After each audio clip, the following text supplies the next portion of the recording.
आज का जो हमारा टॉपिक और कॉन्वर्सेशन है वो है why do elephants have big years, यानी कि हाथी के जो कान होते हैं वो इतने ज़्यादा साइज में बिग क्यों होते हैं। उसका कोई स्पेसिफिक रीज़न ज़रूर होगा, वो है एलिफेंट्स के लिए एक सिग्निफिकेंट ऑर्गन की तरह हो सकता है काम करते हो। इसी वीडियो में आज हम इस बारे में जानने की कोशिश करेंगे। तो इस बात को आगे ले जाते हुए मैं कुछ साइंटिफिक प्रोसेसेस और फैक्ट्स के ऊपर डिस्कस करना चाहूँगा। जैसे कि अगर मान लीजिए हमारे समर्स के अंदर आपको सबको पता है कि हमारा ह्यूमन बॉडी टेम्परेचर बहुत ज़्यादा राइज हो जाता है in respect to the surrounding, यानी कि सराउंडिंग का टेम्परेचर समर्स के अंदर ऑलरेडी हाई तो होता ही है, बट हमारा ह्यूमन बॉडी टेम्परेचर भी बहुत ज़्यादा राइज हो जाता है। तो यहाँ पर हमारी ह्यूमन बॉडी कुछ केमिकल और फिजिकल प्रोसेसेस हमारी बॉडी के अंदर ऑलरेडी परफॉर्म करती है, जिससे कि हमारा बॉडी टेम्परेचर वापस नॉर्मल कूल डाउन कंडीशन में आ सके, जिसको हम कहते हैं बॉडी रेगुलेशन टेक्निक और बॉडी रेगुलेशन प्रोसेस। तो यहाँ पर ये हमारी ह्यूमन बॉडी टेम्परेचर करती है एक सिंपल प्रोसेस के थ्रू, जो होता है स्वेटिंग प्रोसेस। तो उससे हमारा बॉडी टेम्परेचर रेगुलेट हो जाता है। बट कभी किसी ने ये सोचा है कि then how elephants can regulate their body temperature.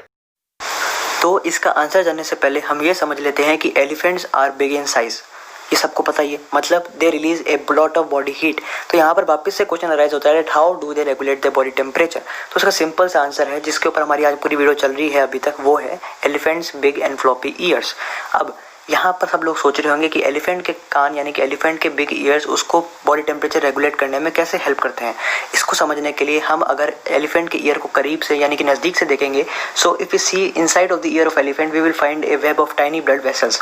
The skin of the ear is very thin and blood vessels are very closely to the surface of the skin of the ear. तो जब body temperature elephant का ज़्यादा हो जाता है उसके surrounding temperature या फिर एटमॉस्फेयर के रेस्पेक्ट में, तब heat is release from the years.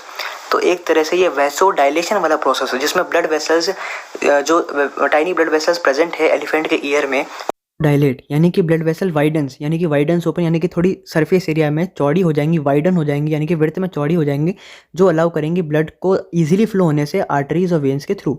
तो वेन्स के थ्रू ब्लड इजीली जब ट्रैवल होगा तो जितना भी बॉडी का ब्लड होगा, यानी कि बॉडी अगर हाई टेम्परेचर में है तो वार्म ब्लड फ्लो होगा near to the surface of skin, और यही वार्म ब्लड के थ्रू जो बॉडी टेम्परेचर ऑलरेडी राइज हो चुका है वो हीट रिलीज हो जाएगी एलिफेंट के ईयर से एटमॉस्फेयर में। तो हमने इस प्रकार इसी वीडियो से आज ये सीखा है कि एलिफेंट के जो बिग और फ्लॉपी ईयर्स होते हैं वो बहुत ज़्यादा सिग्निफिकेंट सेंस ऑर्गन होते हैं एलिफेंट के लिए, because they help in hearing, but साथ ही में वो हेल्प करते हैं एलिफेंट के बॉडी टेम्परेचर रेगुलेट करने में, यानी कि नॉर्मल वापस बॉडी टेम्परेचर लाने के लिए।